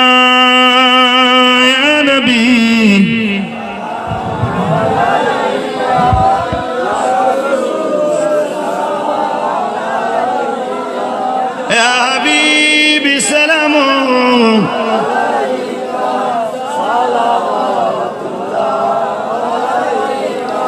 আমরা যে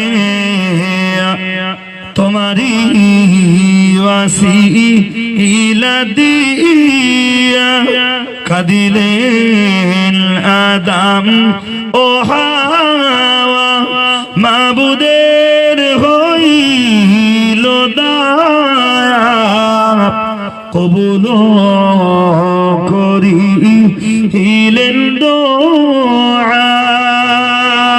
ইয়া নবী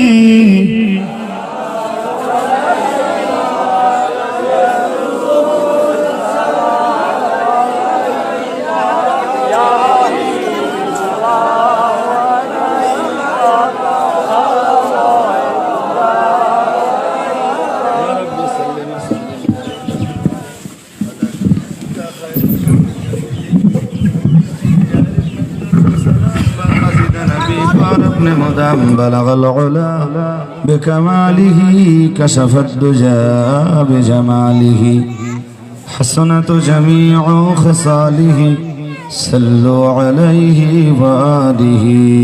اللهم صل على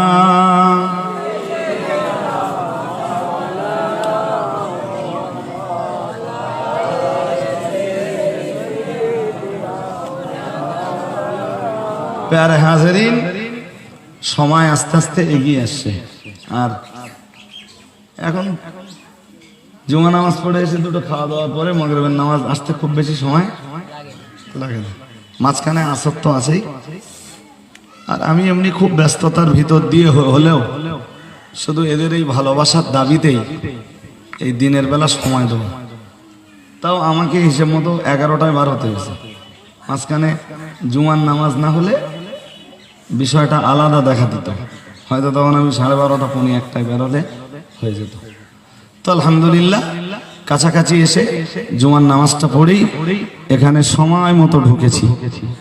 জি সবরেসানি হবে, এটা মূলত সবরেসানির জলসা। জি একবার সূরা ফাতিহা পড়ুন, 3 বার সূরা ইখলাস পড়ুন, কয়েকবার দরুদ শরীফ পড়ুন। আর ফাজিলপুরের মানুষদের কাছে বছরে একবার না বহুবার আসি আমি, আপনাদের সাথে দেখা সাক্ষাৎ দিদার হয়। শুধু মানবিক এই আবেদনটা করে রেখে যাব, খাদিজা ফাতেমা দিয়ে সুন্নাতুল জামাতের পরিচালিত এই দুটো প্রতিষ্ঠান আমার দায়িত্বে চলে। এই দুটো প্রতিষ্ঠানে 1000-এর বেশি মেয়ে পড়ে। এবার 38টা মেয়ে বুখারী পড়ছে, বুখারী, মুসলিম, আবু দাউদ, নাসাই, ইবনে মাজাহ, তিরমিজি, 76 কিতাব পড়ছে 38টা মেয়ে। এবারের ব্যাচ সবচেয়ে বড়, তবে এবারের চেয়ে বড় ব্যাচ হবে আগামীবার বুখারী ক্লাসে যাবে প্রায় 60টা মেয়ে, 60। আমার ইচ্ছা আছে যে আমার মোটামুটি মনোতৃপ্তি হবে যেদিন খাদিজা থেকে বছরে 100 করে মেয়ে মৌলানা হবে। প্রতি বছর বাঙালিদের জন্য 100 করে মৌলানা আমরা বার করতে পারবো শুধু খাদিজা থেকে। সেদিন আমার মনের পূর্ণ তৃপ্তিটা হবে। যাই হোক, তো আপনাদের কাছে শুধু আমার দাবি থাকবে এটা যে আপনারা আপনাদের উপার্জিত অর্থ বিভিন্ন জায়গাতে দান করেন। তো খাদিজা মাদ্রাসার মতো একটি বৃহত্তম প্রতিষ্ঠান যেখানে 200-র বেশি এতিম মেয়েরা পড়াশোনা করে, জি, তো এইরকম একটা প্রতিষ্ঠানে যে মাদ্রাসাটি সিলসিলায়ে ফুরফুরা শরীফের মতাদর্শে সারা বাংলা জুড়ে মেয়েদের সবচাইতে বড় মাদ্রাসা এখন টোটালে, যেখানে 1000+ ছাত্রী শিক্ষার্থী পড়াশোনা করে, তাদের খাওয়া দাওয়া, জি, আর শুধু তাই না, প্রতি মাসে আমার 2 লক্ষ টাকা প্লাস বেতন গুনতে হয় শিক্ষকদের প্রতি মাসে। এই লকডাউনে তাদের পূর্ণ বেতন না দিতে পারলেও কিছু তো তাদের দিতে হয়েছে, কারণ তারা এই শিক্ষকতা ছাড়া দোসরা কোনো কাজও করে না। আবার এই 7-8 মাস বসিয়ে রেখে বেতন দেবে, 8 মাসের পুরো বেতন দিতে গেলে 16 লাখ টাকা লাগবে কম করে, সে টাকাও ফান্ডে ছিল না। এখনো খাদিজা মাদ্রাসা, এই এখন যাচ্ছ না, নেই আমার জিজ্ঞেস করো তো, এত কষ্ট করে এই মজলিস গড়া, আর মজলিসটা খাই করে দেবে আবার, জি জি। তো আপনাদের সবার কাছে দাবি, একটু খাদিজা মাদ্রাসায় যাবেন, আর আপনাদের দানের একটা অংশ পারলে খাদিজা মাদ্রাসাতে পাঠাবে। এবছরে জানেন না যে এখনো পর্যন্ত মেয়েদের সবাইকে কেতাব দিতে পারিনি আমরা, আর তাদের গার্জিয়ানরাও কিনবে কি করে? একটা মেয়ের কেতাবের দরকার কমপক্ষে 10,000 টাকা, যারা উঁচু ক্লাসে পড়ে। তো অনেক গার্জিয়ান আছে যারা 10,000 টাকা চাকাতে পারে না। আবার আমরাও এই 38টা মেয়েকে কেতাব দিতে গেলে 3,80,000 টাকা দেবে, আমাদের ফান্ডে কত টাকা দেবে? জি, তবু আমার আপ্রাণ চেষ্টা যত তাড়াতাড়ি ওদেরকে কেতাব ধরিয়ে দেওয়া যায়। আল্লাহ কবুল করুন, বলুন আমিন। আমি আপনাদের এখানটাতে বলে যাচ্ছি, আপনাদের এখানে যদি কারো সামর্থ্য থাকে তো খাদিজা মাদ্রাসার জন্য, মেয়েদের পড়বার জন্য 1 সেট কেতাব কেউ দিতে পারে কি দেখবেন, অন্তত বুখারীতে যারা উন্নীত তাদের জন্য 1 সেট কেতাব, ওই হয়তো 8,000-9,000 টাকা আপনি কিনলে পড়বে, আর আমরা কিনলে আর একটু কম পড়বে, কারণ আমরা একসাথে কিনি, তাতে আমরা খানিকটা লাভবান হই। যাই হোক, যদি কেউ দেয় হাদিসের কেতাবের একটা সেট, মেয়েরা এবছর যারা পড়ছে ওরা পড়ে চলে যাবে, ওই কেতাব আবার পরের বছর যারা আসবে তারা পড়বে, যা বিপুল সওয়াব পাওয়ার একটি রাস্তা। যাই হোক, প্রতি বছর 15-16 কার্তিক ইসালের সওয়াব হয় যাবেন। সামনে আমাদের জামিয়া রহমানিয়ার বাৎসরিক ইসালের সওয়াব, পয়লা, দোসরা, তেসরা ফাল্গুন ইসালের সওয়াব যাবেন। যে যা পড়েছেন আমার উপর সুপর্দ করুন, আল্লাহুম্মা আমিন। আলহামদুলিল্লাহি রাব্বিল আলামিন, আসসালাতু ওয়াসসালামু আলা রাসূলিহিল কারীম। ربنا ظلمنا أنفسنا وإن لم تغفر لنا وترحمنا لنكونن من الخاسرين. ربنا آتنا في الدنيا حسنة وفي الآخرة حسنة وقنا عذاب النار. মেহরবানি করে তুমি আমাদের तमाम জিন্দেগীর तमाम গুনাহ মাফ করে দাও। এতবার আমরা তোমারে আল্লাহ আল্লাহ বলে ডেকেছি মাবুদ, একবার তুমি আমাদের সবাইকে একটু বান্দা বলে পরিচয় দাও।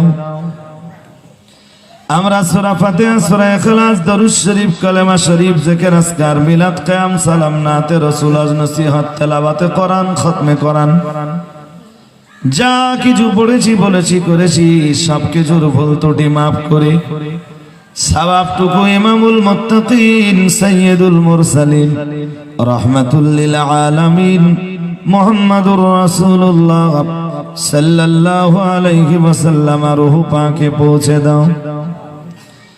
সাহাবায়ে কেরাম, তাবিঈন, খুলাফায়ে রাশিদিন, আশারায়ে মুবাশশারা, জান্নাতুল বাকি, জান্নাতুল মুআল্লায় যারা শুয়ে আছেন সকলের রূহে পৌঁছে দাও। আম্বিয়া কেরাম, আউলিয়া কেরাম, বুজুর্গানে দ্বীন, সিদ্দিকিন, সালেহিন, উলামায়ে মুতাকদ্দিমিন, মুতাআখিরিন, কুল মুমিনিন, মুমিনাত, মুসলিমিনা, মুসলিমাতের রূহে পৌঁছে দাও। তামাম পৃথিবীর জমিন থেকে এক বিন্দু ঈমান নিয়ে মাটির গহীনে যে যারা জনম জনম ঘুমিয়ে রয়েছেন আল্লাহ তাদের সকলের রুহে পৌঁছে দাও আল্লাহ। খাস করে আমাদের সকলের পীর মুর্শিদ ফুরফুরা শরীফের মুজাদ্দিদুস জামান কুতুবুল আলাম আমিরুশ শরিয়াত আলা হযরত দাদা হুজুর পীর কিবলা রহমাতুল্লাহ আলাইহি রুহে পৌঁছে দাও। দাদা পীরের আলা ওলাদ দাদা পীরের খলিফাদের রুহে পৌঁছে দাও। খাস করে তার প্রধানতম সৈনিক বসিরহাটের বড় মাওলানা আল্লামা রুহুল আমিন রহমাতুল্লাহ আলাইহি রুহে পৌঁছে দাও। আল্লামা হুজুরের রুহানি নেক দোয়া তুমি আমাদের নসিবে কবুল করো রব্বুল আলামিন। আমরা যারা হাত উঠিয়েছি কারো বা মা কবরে, কারো বাবা কবরে, কারো বা দাদা দাদি নানা নানি কবরে এক বিন্দু ঈমান নিয়ে মাটির গহীনে যে যারা আশ্রয় নিয়েছেন আল্লাহ তাদের সকলে রুহে সওয়াব পৌঁছে দাও। তাদের কবরগুলো তুমি জান্নাতের টুকরা বানিয়ে দাও। সাহেবে দামাত যিনি বা যারা আজকের মজলিসের ইন্তজাম করেছে তাদের আব্বা জান আম্মা জান দাদা দাদি নানা নানি ভাই বোন বেটা বেটি তাদের রক্ত সম্পর্কীয় পাড়া প্রতিবেশীর যারা এক বিন্দু ঈমান নিয়ে অন্ধকার কবর গহীনে যে আশ্রয় নিয়েছেন আল্লাহ তাদের সকলের রুহে পৌঁছে দাও। কোরআনুল কারীমের আলোতে তাদের কবরগুলোরে তুমি আলোকিত করে দাও আল্লাহ। তাদের কবরগুলো তুমি বেহেশতের বাগান বানিয়ে দাও রব্বুল আলামিন। আজকের মাহফিল তাদের জন্য তুমি কবর জগতে নাজাতের একমাত্র ওয়াসিলা বানিয়ে দাও আল্লাহ। যারা পৃথিবীতে হক কথা বলেন তোমার গায়বী মাদত তুমি নসিব করো আল্লাহ। যারা অসুস্থ আছেন তুমি তাদেরকে সুস্থ করে দাও। যারা অভাবী তাদের জীবনের অভাব মোচন করো। যারা বেহেদায়াত তাদেরকে তোমার হেদায়াত তুমি নসিব করে দাও।